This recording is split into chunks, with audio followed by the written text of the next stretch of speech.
Tentunya di sini nanti saya peluang lulusnya besar. Ini manakala jumlah formasinya banyak, namun di sini untuk jumlah P1-nya sudah habis 10 formasi. Inilah nanti yang akan diperebutkan untuk teman-teman dari pelamar umum ya, atau P4. Baiklah sobat-sobatnya, pada video ini kita akan memberikan informasi terbaru, yaitu alur pendistribusian formasi P3K Guru 2023 untuk penempatan P1, P2, P3 dan juga pelamar umum. Bila merupakan gambaran bahkan untuk nanti kita penempatan dan juga penentu kelulusannya. Selanjutnya di sini yang akan menentukan sebagai P1, P2, P3 dan P4 bisa lulus P3K Guru 2023 itu kira-kira seperti apa. Nah, selanjutnya di sini kalau misalkan kita mengecek untuk alur mekanisme seleksi terdiri dari dua ya, yaitu penempatan dan juga seleksi menggunakan CAT. Dan di sini kita akan memberikan gambaran yang lebih real terkait tentang hal itu.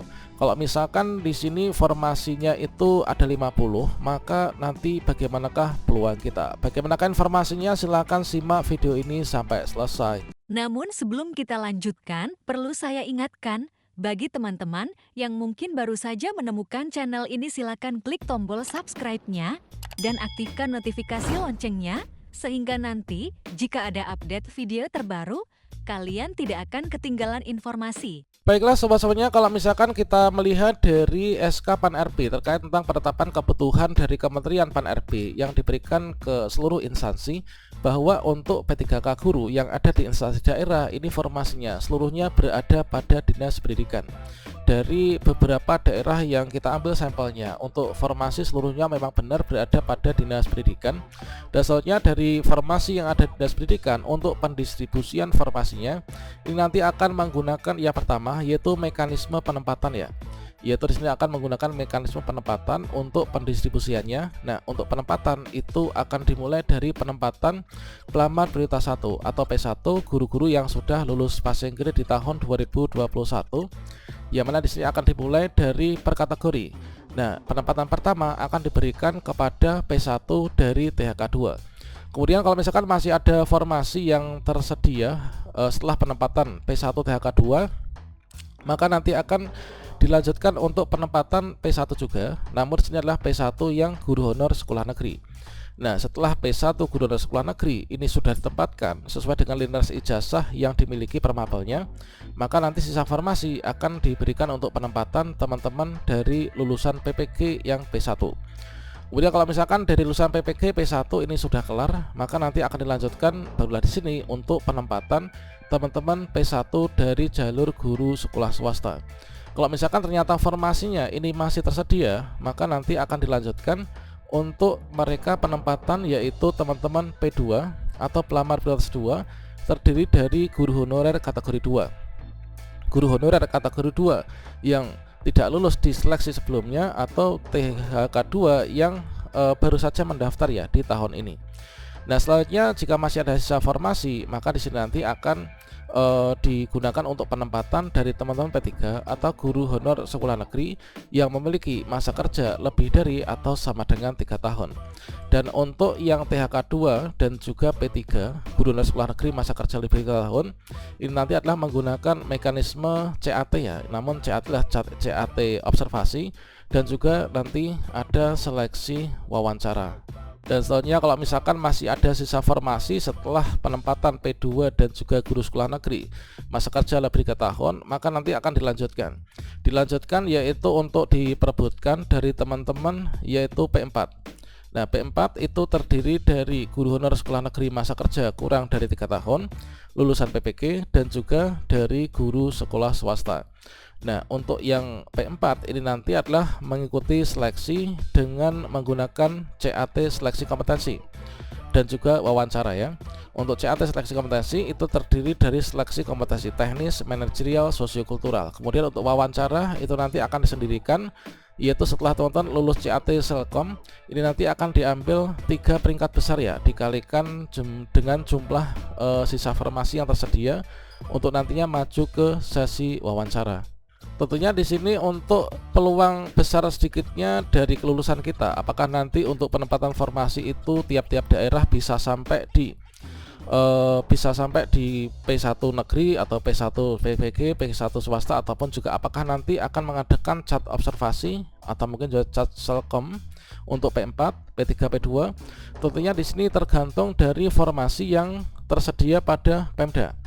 Nah, kalau misalkan di sini formasinya cuma ada 2, maka mustahil nanti akan bisa sampai pada pelamar umum ini, akan sampai di seleksi kompetensi. Kalau misalkan di sini ada P1 yang memiliki ijazah yang ini.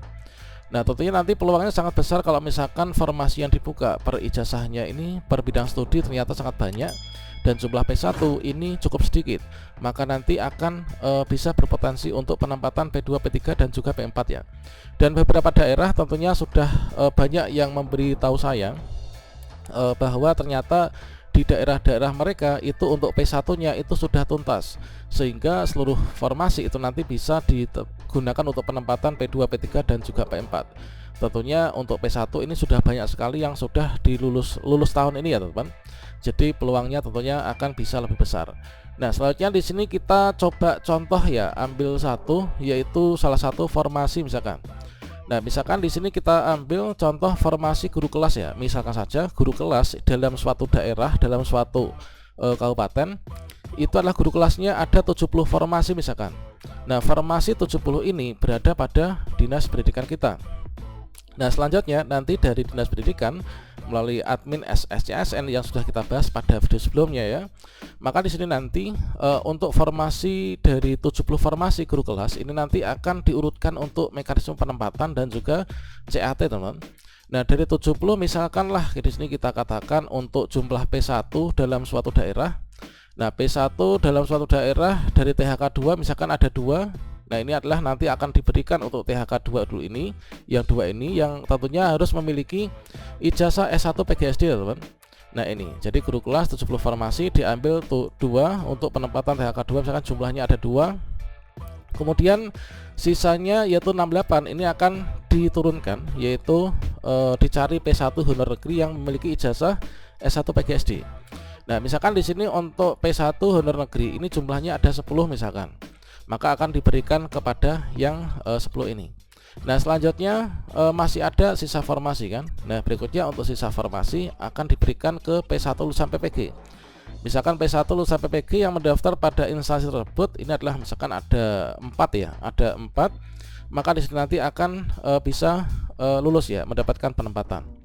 Kemudian di sini kan masih ada sisa formasi kan, masih ada sisa formasi dari 70 formasi setelah digunakan untuk penempatan P1 THK 2, kemudian untuk P1 negeri dan P1 PPG, maka di sini P1 swasta ini bisa mendapatkan penempatan. Misalkan jumlah P1 swasta jumlahnya ada 24, maka P1 swasta yang jumlahnya 24 ini semuanya akan bisa ditempatkan semua ya di tahun ini. Nah, selanjutnya dari penempatan, karena jumlah formasinya ada 70, ini adalah jumlah P1 sudah tempatkan semua, maka di sini masih tersisa yaitu sekitar 30 formasi ya. Nah, dari jumlah 70 dikurangi ini berarti masih ada sisa 30 formasi. Nah, ini nanti sisa formasi ini diutamakan akan ditempatkan dulu untuk yang P2 THK 2 ya, dan juga P3 ya, teman. Nah, misalkan saja di sini untuk P2 ini jumlahnya hanya ada 2. Nah, ini. Kemudian untuk yang P3 ini jumlahnya ada 18 misalkan. Sehingga di sini ada sisa 10 formasi. Inilah nanti yang akan diperebutkan untuk teman-teman dari pelamar umum ya, atau P4 yang terdiri dari ini. Nah, ini. Jadi inilah merupakan gambarannya. Tentunya di sini yang memperbesar peluang kita untuk lulus itu apa?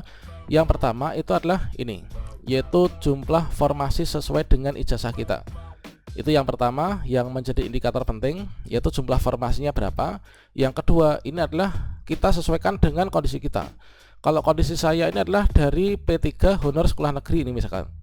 Tentunya di sini nanti saya peluang lulusnya besar. Ini manakala jumlah formasinya banyak, namun di sini untuk jumlah P1-nya sudah habis atau jumlah dan juga P2-nya udah habis misalkan, maka di sini nanti kita peluang lulusnya besar. Sama halnya juga dengan teman-teman yang pelamar umum P4 ini dari guru sekolah negeri masa kerja kurang 3 tahun, lulusan PPG dan juga guru swasta. Peluang lulusnya ini akan besar, sisanya akan lebih besar. Ini nanti manakala P1 udah habis, P2 habis, P3 habis. Ini nanti murni akan digunakan untuk seleksi pelamar umum.